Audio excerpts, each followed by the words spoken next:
안녕하십니까.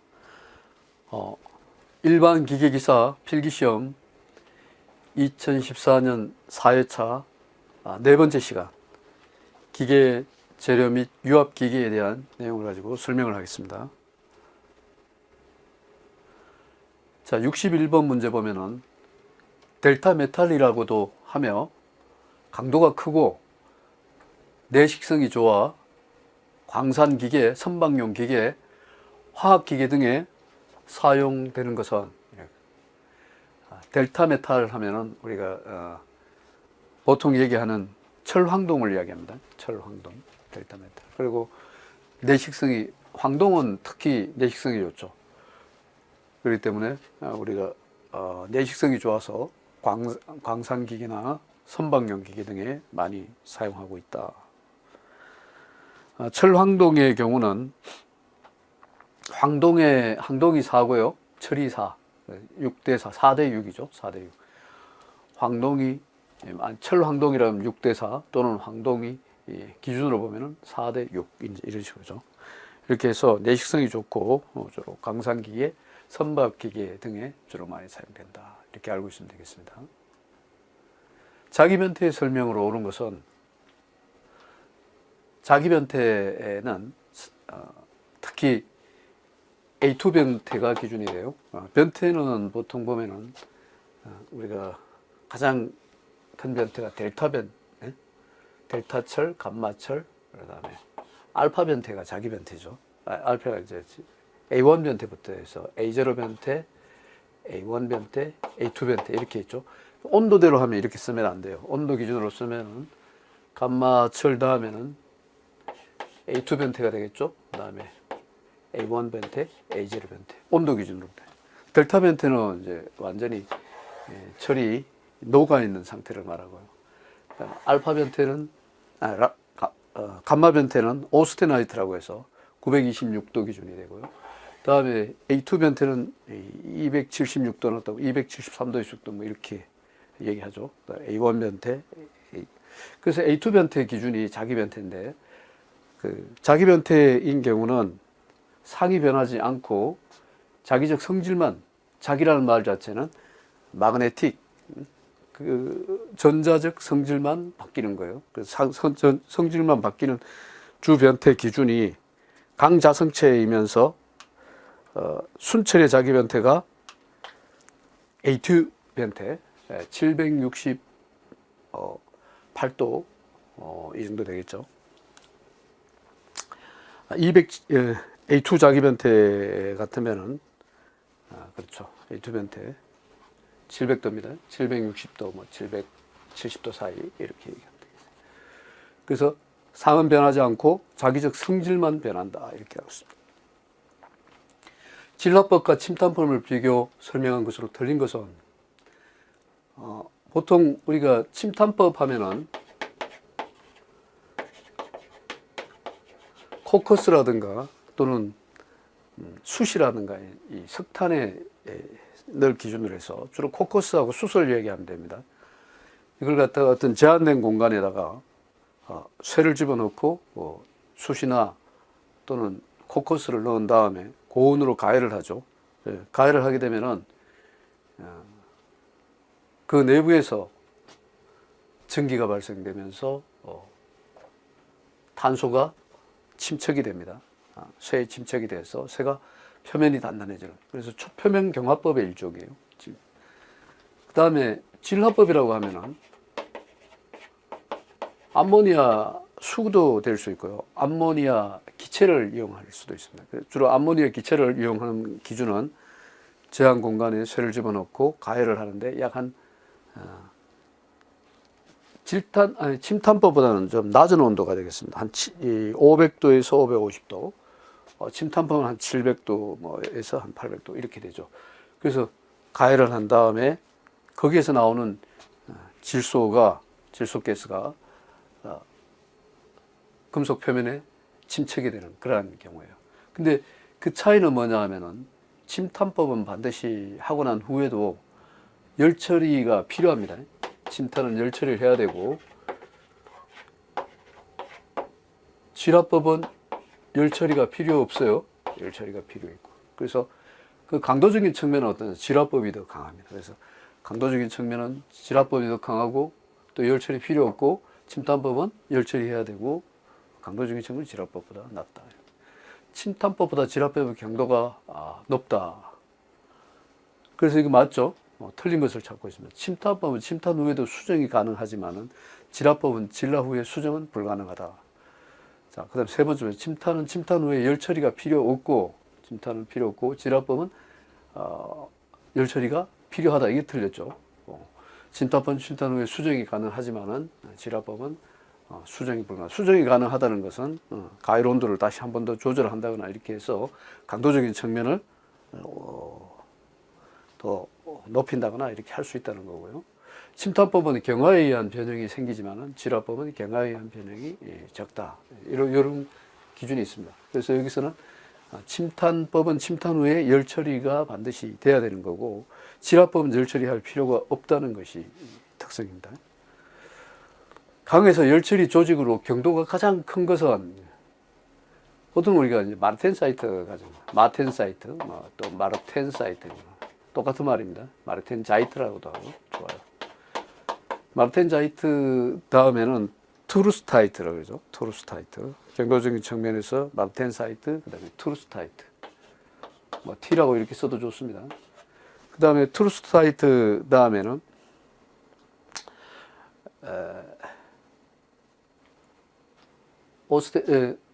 투르스타 다음에는 펄라이트, 또 오스테나이트, 페라이트 이런 식으로 이렇게 나가죠.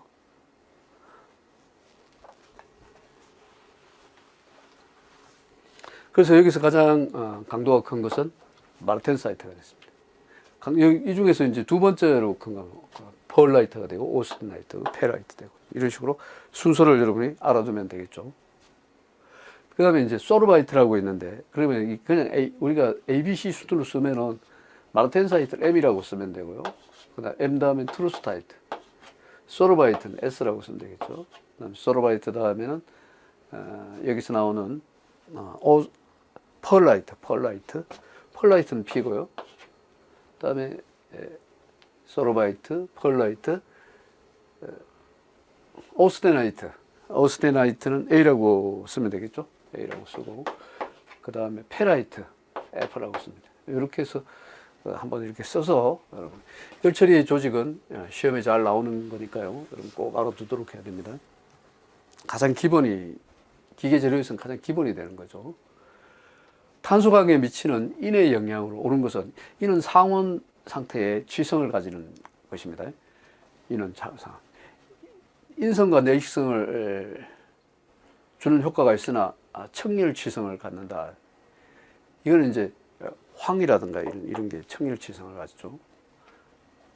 그다음에 강도와 경도는 감소시키고 고온 취성이 있어서 가공이 곤란하다. 상온 취성이라고 그랬죠. 그래서 강도와 경도를 증가시키고 연신율을 감소시키며 상온 취성을 갖고 있는 게 바로 인의 특성입니다.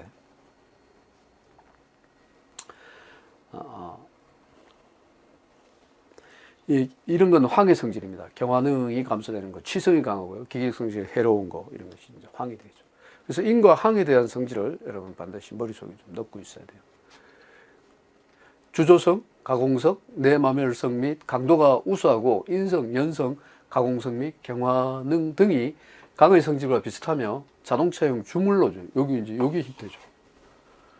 자동차용 주물이면서 가공성, 주조성, 내마멸성이란 말이 나왔고요. 강도가 우수하다는 말, 이 자체가 주철 계열인데요. 주철 계열에서 강도가 가장 좋은 것이 구상흑연 주철입니다. 구상흑연 주철 같은 경우는 우리 열 처리를 한 7번 정도 지속적으로 해야 되기 때문에 일반적으로 우리가 상당히 가격이 비싸다. 왜냐하면 열 처리 공정이 많기 때문에 거기 공정이 비용이 많이 들어간다는 거죠. 인장 강도도 약 70 정도 된다. 킬로그램 폴스퍼 스퀘어 밀리미터다. 이렇게 얘기하는 거예요. 그래서 주물러서 많이 적용되면서 구상흑연 주철 같은 경우는 강도가 가장 좋기 때문에 크랭크 축이라든가 자동차 쪽에는 크랭크 축, 캠 샤프트 이런 쪽에 내마모선과 주조해서 하는 그러한 경우라고 보면 돼요. 그래서 차량들의 고급 차, 가격이 높으면 높을수록 구상 흑연 주철을 많이 써요. 그 다음에 이제 여기 나오는 뭐 주철 중에는 미하나이트 주철 뭐 이런 것도 많이 쓰고 있고요.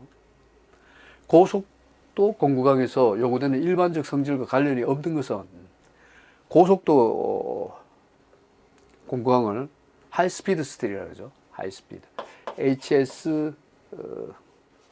HSS라고 하는 공구강이에요. 공구에 많이 쓰는데 내 마모성 좋아야 되고요. 내 충격소도 되고 고온 경도가 있어야겠죠. 전전성이 떨어지는 거예요. 그래서 전전성은 이렇게 얇게 펼 수 있는 성질을 말하는데 이거는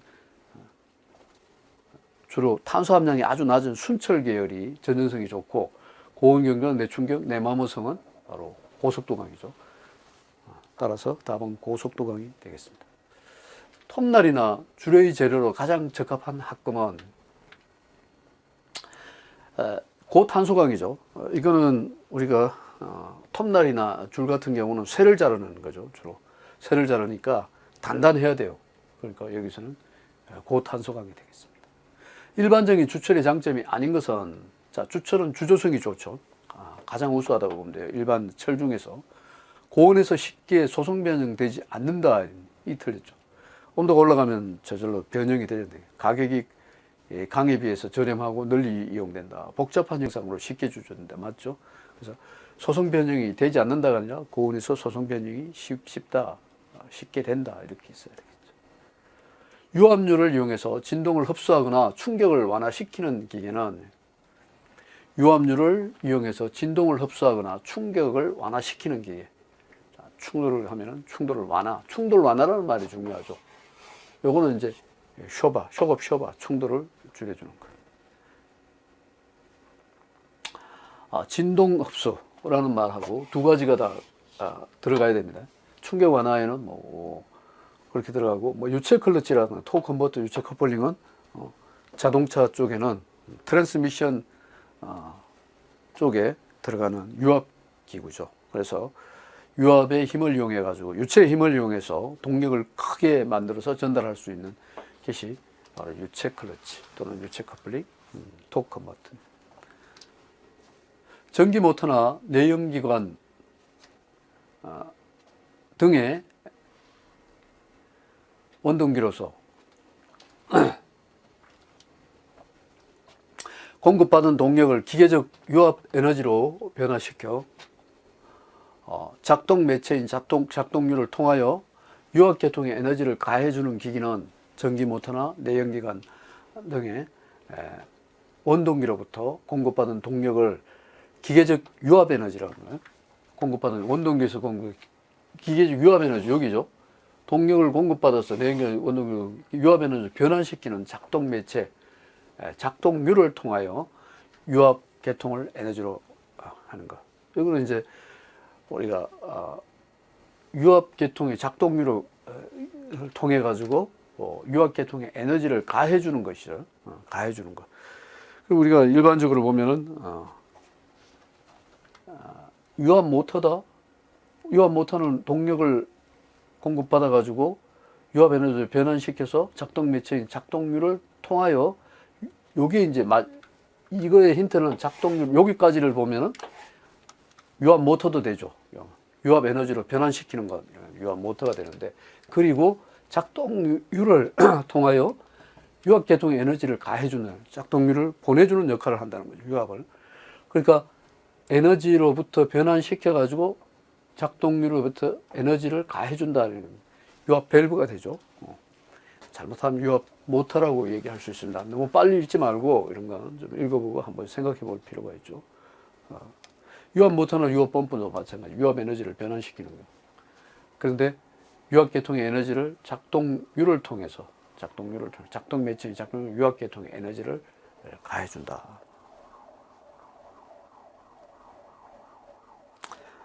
그러면은 이제 작동 매체인 작동류를 통하여 유압 계통의 에너지를 가해준다 그랬죠. 그럼 이거는 전달해준다. 유압을 다른 통로로 전달한다면 유압 밸브가 되고요. 유압 계통의 에너지를 가해준다는 말이죠. 변환한다까지는 유압 모터, 유압 펌프. 근데 유압계통 에너지를 가해주니까, 증가시켜주니까 유압 펌프가 되는 거예요. 유압 펌프. 71 유압 펌프입니다. 유압 펌프. 다음 중 압력 실린더의 환선이 잘못된 것은, 일반은 10의 5성 파스칼이라 그래요. 10의 5성 파스칼. 파스칼 잘못됐네요. 1mm H2O는 아큐아라 그러죠. 1mm 아큐아라고 하는데 9.80665 파스칼이 되고요. 1ATM은 1.003 이렇게 얘기해도 되고, 킬로 파스칼로 고치면은 1013.25 킬로 파스칼. 이것도 반드시 알아둬야 됩니다. 1013. 1 파스칼은 1.01 972 곱하기 10의 마이너스 5성. 그 결국은 1반은 1.0197이 되죠. 1반 곱하기 10의 5성이 됩니다. 그러니까 1 파스칼이라는 것은 이렇게 되네요. 1 파스칼은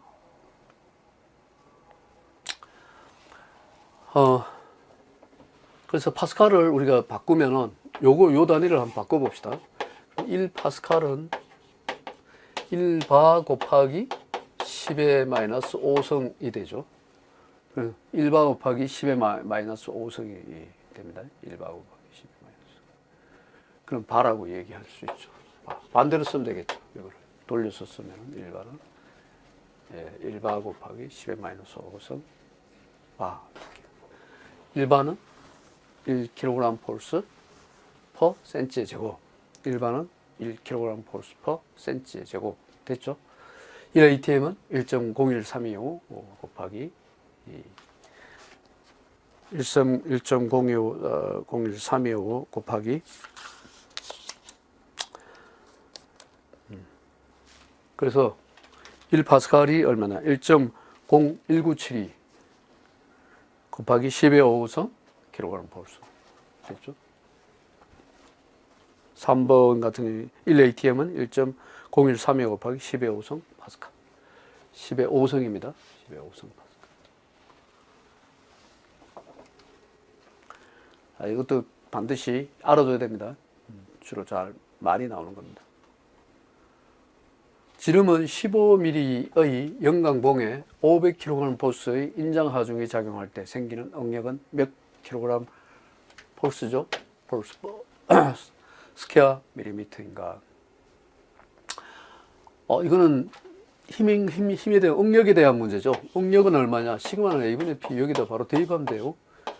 A는 면적이죠. 면적이 지름이라는 말이 나오는 건 영광봉이라고 있으니까 면적은 원형 면적이니까 4분의 파이 D 자성분의 P 이렇게 나오고요. 그렇게 하면은 결과적으로 파이 D 자성분의 4P 이렇게 되겠죠. 여기다 그대로 대입하면 되겠죠. 따라서 우리가 파이에서 지름 D는 다리 자체가 밀리미터 제곱이고 밀리미터 이렇게 나와 있으니까 단위는 맞춰져 있죠. 높은 차수의 단위를 맞추면 된다 이렇게 나와 있어요. 기본적으로. 그 단위가 맞춰져 있으니까 D 대신에 곱하기 15를 그대로 집어넣으면 되겠죠. 4 곱하기 이제 500kg 폴스니까요. 바로 500을 이렇게 집어넣어 가지고 풀어주면은 응력에 대한 부분이 나오겠죠. 500이 5천이죠. 5천. 자, 이렇게 해서 풀면은 답은 28.29가 나오네요. 그래서 밑에 28.2니까 2는 소수점 반올림할 필요 없죠. 버리면 됩니다. 소수점 이하는 5가 안 되니까 버려버리면 답이 4번이 되네요. 기름의 압축률이 6.8 곱하기 10의 마이너스 5성입니다. 이 마이너스 5성 센티미터의 제곱 킬로그램일 때 압력을 0에서 100kg 폴스 센티미터까지 압축하면은 최적은 몇 퍼센트 감소되는가요? 최적 감소율이라는 공식이 있어요. 일반적으로 우리가 최적 감소율은 이렇게 보면 이런 식으로 그려가지고 이렇게 놓죠. 그러면은 변화율 기준으로 봐서 요놈과 이쪽과 이쪽을 두 개의 변화율이 있는데요. 이쪽은 아랫부분은 최적 자체가 V분의 델타 V, 요게 이제 요거 마이너스가 V분의 델타 V와 그 다음에 델타 P 사이, dP 사이, 이거는 dP가 되고요. 이거는 V분의 dV가 되죠. dV. 이게 이렇게 된 기울기가 마이너스가 되는 거예요.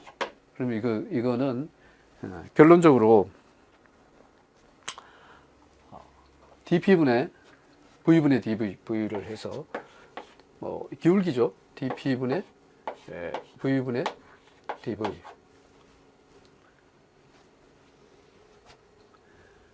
여기다가 이제 요 마이너스를 붙여주면 돼요. 이게 바로 베타 최적 감소율이에요. dP분의 V분의 dV 마이너스.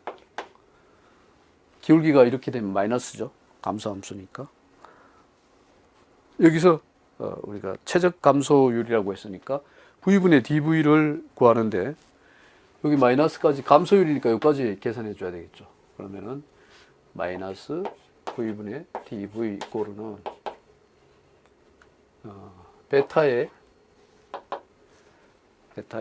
dP 이렇게 됩니다. 여기서 최적 감소율 V분의 베타 값이 얼마가 나냐면 0에서 100 압축하면은 최적은 얼마냐. 압축률이, 기름의 압축률이, 이 압축률이라는 V분의 dV 기준으로 해서 압축률 dP죠.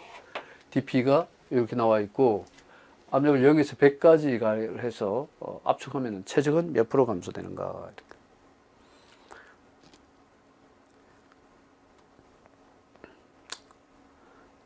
그러면은 dP와 베타는 100까지라고 했으니까 베타가 100이 됩니다. 베타. 그러면 여기 베타는 100 곱하기 0에서 100까지. 100 곱하기 퍼센테이지는 뭐예요? 100분율이죠. 그러니까 100 곱하기 dP에다가 dP는 6.8 곱하기 10의 마이너스 5성이 되죠. 단위 자체를 잘 봐야 되겠죠. 여기 센치 단위고 센치 제곱이니까 높은 차수에 맞추면 된다 그랬죠. 센치 제곱에 같은 차, 그래서 단위가 맞아 떨어져 있고요. 곱하기 100이 되죠. 100분율이니까 요 100은. 이렇게 해서 우리가 곱해주면은 결론적으로 답을 얻을 수가 있다. 그러면 이제 0.68이라는 답이 나오네요. 0.68.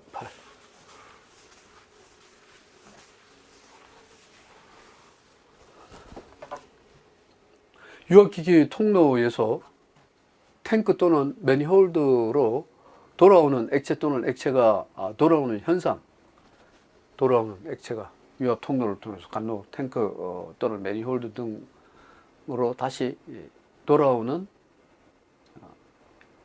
현상을 뭐라 그러냐. 관로에서 탱크로 돌아온다. 액체 또는 액체가 관로에서 탱크로 돌아오는 현상. 드레인이라고 그러죠. 드레인. 보통 우리가 드레인은 버리는 수도 있고요. 에어컨에서는 드레인을 축적하기보다는 드레인을 외부로 빼버리는데, 탱크 또는 돌아오는 액체가 돌아오는 현상을 우리가 드레인이라고 합니다. 드레인은 물 통로에서 물이 떨어지는 걸, 통로로 이동하는 것을 드레인이라고 그래요. 작동기가 갖고 있는 에너지를 잠시 저축 또는 축척이라고 그러죠. 축압기라고 그래요. accumulate라고 다른 말은 accumulate. 이게 답이에요. accumulate는 압력을 일정하게 만들어주죠. 완충작용도 해준다. 이런. 다음 기호 중 유량계를 표시하는 것은, 유량계 요겁니다. 유량계. 요거는 온도를 나타내는 거고요. 이게 압력계고요. 그 다음에 여기 두 개가 이렇게 붙어 있으면은 차압계라고 그러죠. 차압계. 이건 압력계, 차압계, 온도계, 유량계. 유량계 이렇게 양쪽으로 야구공처럼 이렇게 만들어 놨죠. 골프공, 야구공, 골프. 유압 회로에서 정규 조작법에 우선하여 조작할 수 있는 대체 조작 수단으로 정의하는 에너지 제어 조작 방식 일반에 관한 용어는 정규 조작 방법에 우선해 가지고 조작할 수 있는 대체 조작 수단으로 정의되는 에너지 제어 조작 방식 일반에 관한 용어는 에너지 조작 일반에 관한 직접 파일럿이다, 솔레노이드다, 그다음에 간접 파일럿이다. 우리가 뭐 이런 내용들은 에너지 제어 조작 일반에 관한 용어인데 조작이 우선하여 조작할 수 있는 대체 조작 수단으로 정의되는 에너지 제어 조작 방식 일반에 해당하는 오버드라이브 조작이죠. 오버드라이브 조작. 왜 그 말이 나왔냐면 이 대체라는 말이 중요해요. 일반 조작이 아니라 그냥 일반 조작 방법은 직접 파일럿 조작, 직접 조작 방법, 간접. 이 파일럿이란 말이 들어가면 또 그렇지 않죠. 파일럿은 관에 유압을 압력을 감소시키기 위해서 작은 파이프라인을 만들어 가지고 그쪽으로 유체를 보내 가지고 압이 어느 정도 증가되면은 파일럿이 작동할 수 있도록 그래요. 그래서 감압시키는 일종의 활동을 하는 거예요. 솔레노이드라고 하면은 정기적인 조작 방법이죠. 전기 에너지를 해서 통전과 비통전으로 나누어서 전기가 통하면은 솔레노이드 작동이 되고 전기가 통하지 않으면 솔레노이드 안에 코일의 자화에 의해서 작동되는 게 솔레노이드예요. 그럼 여기 대체란 말이 붙어 있잖아요. 대체 조작은 오버라이드 조작이에요. 대체 조작 방법 우선화해서 조작할 수 있는 정규 조작에 우선해서 조작할 수 있는 그러한 조작 방법은 대체 조작 수단으로 정의되는 에너지라. 오버라이드. 오일탱크의 구비 조건에 관한 설명을 옳지 않은 것은 오일탱크의 바닥면은 바닥에서 일정 간격 이상을 유지하는 것이 바람직하다. 오일탱크에 스트레이너가 있죠. 스트레이너 삽입이나 분리를 용이하게 할 수 있는 구조는 스트레이너 뺐다가 꽂았다 이렇게 쉽게 할 수 있어야 된다는 거죠. 그 다음에 오일탱크 내에 방해판은 방열판이죠. 방해판 맞습니다. 버플이라고 하죠. 방해판은 오히려 순환 거리를 짧게 하고 기포의 방출이나 오히려 냉각을 보존한다. 이 틀렸죠. 방해판의 역할은 오일의 양을 일정하게 유지하는 역할을 해요. 왜냐하면 방해판이 없으면 오일이 한쪽으로 기울어져 가지고 오일의 양을 정확하게 알 수가 없어요. 오일 양을 정확하게 알 수 있고 오일이 한쪽으로 기울어지는 것을 방지하기 위해서는 오일 순환 거리를 짧게 하고 그래서 오일의 순환 거리를 짧게 한다. 그런데 기포 방출 이런 말은 틀리죠. 기포 방출은 오일이 냉각을 보존한다는 말 틀렸어요. 오일탱크의 용량은 장치의 운전 중지 중 장치 내에 작동류가 복귀하여도 지장이 없을 만큼의 크기를 가져야 된다. 운전 중지 중에도 장치 내에 작동류가 중지 중에 장치 내에 작동류가 복귀하여도 다시 장치 내에 있는 오일이 운전 중지 중에 복귀해도 그래서 어큐뮬레이터 추각기가 있는 거죠. 그래서 추각기가 있으니까 항상 일정한 양을 유지할 수 있다. 구조가 가장 간단하며 값이 싸고 유압류에 섞인 이물질에 의한 고장 발생이 적고 가혹한 조건에 잘 견디는 유압 모터로 가장 적합한 것은 기어 모터예요. 기어 모터. 그래서 기어 모터는 그런데 오히려 변동이 심해요. 유량 변화가 심하다는 단점도 있고요. 또 누설류가 많다 그러죠. 베어링 하중이 크게 작용하기 때문에 수명이 좀 짧아지는. 그래서 뭐 이물질 같은 거 이런 게 섞이더라도 아주 변화폭이 적죠. 뭐 오리피스를 통과하는 게 아니니까요. 기어의 이빨과 이빨 사이를 통과하면서 압력이 조절합니다. 압력 조절 범위가 넓은 게 아니라 좁아요. 그래서 압력의 범위가 좁다는 거고, 뭐 장단점이 있다 그러는 거죠. 가혹한 조건에 잘 견디죠. 그래서 기어 모터가